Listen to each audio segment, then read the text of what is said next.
अस्सलामुअलैकुम। मेरा नाम है आयशा नवाजिश और आप देख रहे हैं हमारा channel Excel Study Centre. Students, आज के इस वीडियो में हम डिस्कस करेंगे कि बायोलॉजी के पेपर में शॉर्ट क्वेश्चंस को कैसे अटेम्प्ट करना है। लेकिन अगर उससे पहले आपने हमारे चैनल को सब्सक्राइब नहीं किया तो सबसे पहले हमारे चैनल एक्सेल स्टडी सेंटर को लाइक करें, सब्सक्राइब करें और बेल आइकन को प्रेस करें ताकि सारे मैसेजेस और नोटिफिकेशंस आपको वक्त पर मिलते रहें। और अगर आप इन शॉर्ट क्वेश्चंस की कॉपी हासिल करना चाहते हैं तो नीचे डिस्क्रिप्शन बॉक्स में दिए गए लिंक पर क्लिक करें।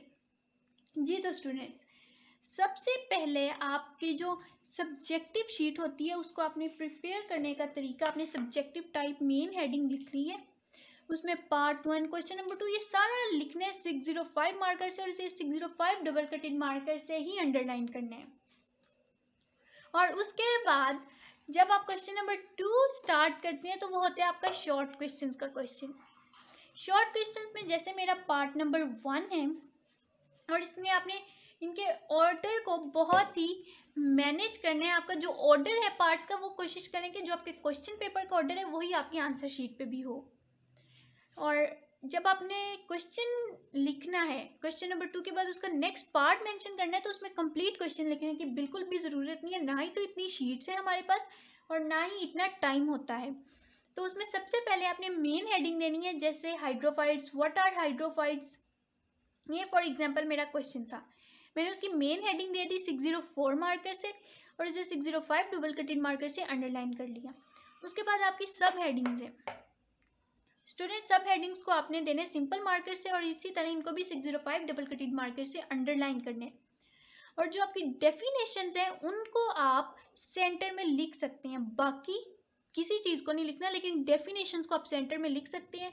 और शॉर्ट क्वेश्चन का मेन और सबसे पहला रूल कि इनमें जो भी कीवर्ड्स हैं इनको बोल्ड करें, हाईलाइट करें, मार्कर से लिखें। और उसके बाद जब हमने अपनी डेफिनेशन लिख ली है, इसके 2 वेज हैं डेफिनेशन को लिखने के। जब सेंटर में आप अपनी डेफिनेशन लिखेंगे, सबसे पहला अगर एक रूल है, आप इनको इन्वर्टेड कॉमास में अपनी डेफिनेशन को इंक्लूड कर दें। और सेकंड रूल ये है कि आप इनके साइड पे 605 जो डबल कटेड मार्कर से लाइंस ड्रॉ करते हैं वो भी मैं आपको ड्रॉ करके दिखाऊंगी नेक्स्ट क्वेश्चन में। लेकिन ये है कि अगर आपने जब डेफिनेशन लिखी है, जो आप इनमें दो हैं स्टूडेंट्स, दो तरह के क्वेश्चन होते हैं। एक तो है व्हाट आर हाइड्रोफाइट्स और उसमें मैंने 3 to 4 हेडिंग्स, सबसे पहले तो साइंस सब्जेक्ट्स में आपकी ईजिली बन जाती हैं, आप उन्हें ज़रूर बनाने की कोशिश करें। और अगर आई डिफाइन हाइड्रोफाइट्स व्हाट है, तो अगर आपके पास कोई, जैसे मेरे पास स्ट्रक्चर था, कोई रेलिवेंट इन्फॉर्मेशन थी, आप लिख सकते हैं व्हाट में वो एक्सप्लेनेशन चाह रहे हैं। लेकिन अगर डिफाइन है तो डिफाइन में आप डेफिनेशन और एग्जाम्पल्स भी लिख देंगे तो आपको 2 मार्क्स मिल जाएंगे, स्ट्रक्चर नहीं भी लिखेंगे। लेकिन स्टूडेंट्स, अगर आपके पास टाइम है और आप मैनेज कर सकते हैं तो कोशिश करें अपने शॉर्ट क्वेश्चंस की जो हेडिंग है वो 3 to 4 हेडिंग्स बना लें। और लेकिन जो आपकी हेडिंग्स हैं, जो आपकी इन्फॉर्मेशन है वो रेलिवेंट होनी चाहिए, क्वेश्चन से इररेलिवेंट नहीं होनी चाहिए। और उसके बाद एक और इम्पोर्टेंट चीज़, शॉर्ट क्वेश्चंस आगे जाने से पहले मैं आपको बता दूं कि जो एग्जाम्पल्स हैं, एग्जाम्पल्स बहुत मैटर करती हैं। अगर आपको एग्जाम्पल्स नहीं आती या अगर आपकी बुक में मेंशन नहीं है तो आप मोबाइल फ़ोन से सर्च करके उससे रिलेटेड लिख लें या अपने टीचर से पूछ लें, एग्जाम्पल्स लिखें। डेफिनेशन कोई भी लिखे तो एग्जाम्पल्स ज़रूर लिखें। और जब आपका एक पार्ट अटेम्प्ट हो जाएगा तो शॉर्ट एंडिंग लाइन ड्रॉ करना नहीं भूलनी, आपने बताना है कि हमारा एक पार्ट कंप्लीट हो गया है। अब नेक्स्ट है मेरे पास क्वेश्चन नंबर 2, जो कि मेरे पास है succulent organs, part number 2, sorry question number नहीं, पार्ट नंबर 2।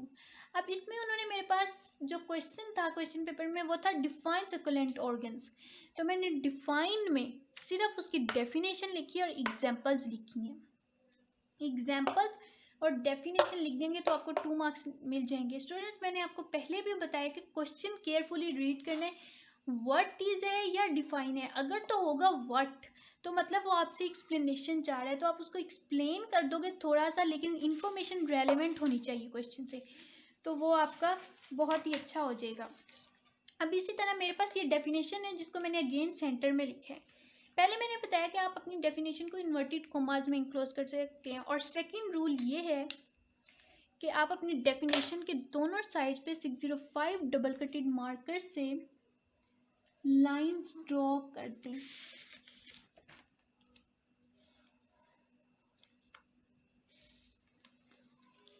इस तरह, ये मेरी डेफिनेशन, दोनों लाइंस के सेंटर में मेरी डेफिनेशन होगी। ये दो रूल्स हैं, आप अपनी डेफिनेशन को जिस तरह चाहिए, ये आपकी मर्जी है कि आप किस तरह अटेम्प्ट करना चाहते हैं। नेक्स्ट क्वेश्चन है question number 3, what are comms या डिफाइन कॉम्स।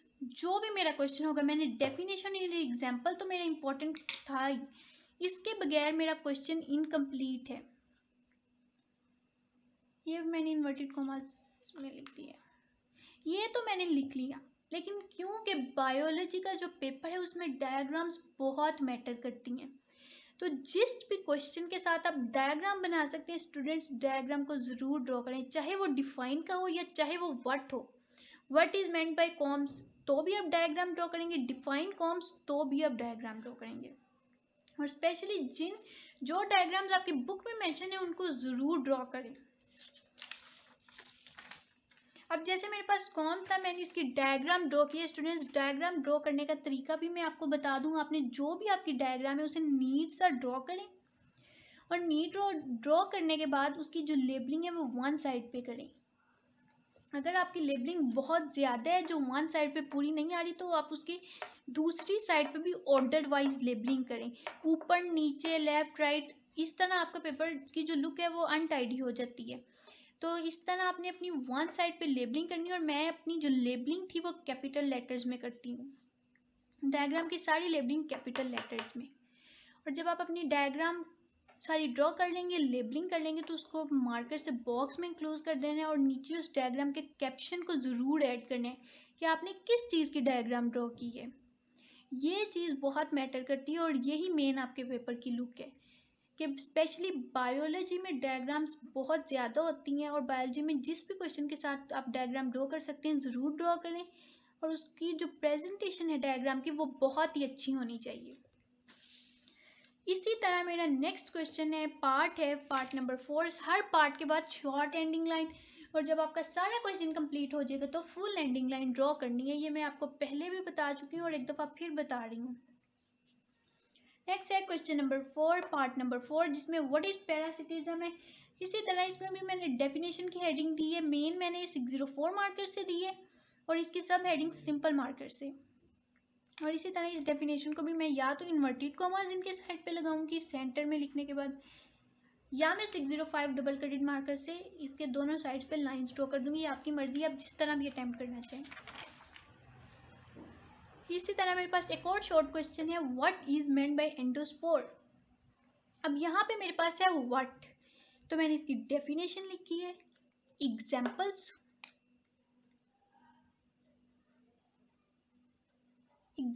लिखी है, डेफिनेशन लिखी है, और डायग्राम ड्रॉ की है। ये देखें डायग्राम स्टूडेंट्स, अगेन मैंने बॉक्स में क्लोज करने के बाद उसका कैप्शन ऐड किया, और ये क्योंकि मेरे पास एक साइकिल था तो मैंने उसके साथ साथ उसकी सारी लेबलिंग कर दी है। और इस पे एंड पे मैं आपको एक और इम्पोर्टेंट बात बता दूँ, डायग्राम को इंक्लूड करने के बाद उसका कैप्शन ऐड करना बहुत ज़रूरी है कि आप किस चीज़ की डायग्राम ड्रॉ कर रहे हैं। जब आपका सारा क्वेश्चन कंप्लीट हो जाएगा तो फुल एंडिंग लाइन ड्रॉ करनी है। इस तरह आपका ये देखें, एक क्वेश्चन की लुक बहुत ही प्यारी हो जाती है। ये तो स्टूडेंट्स, ये थी हमारी आज की वीडियो। उम्मीद करती हूँ कि आपको ये वीडियो पसंद आई होगी। शुक्रिया, अल्लाह हाफिज़।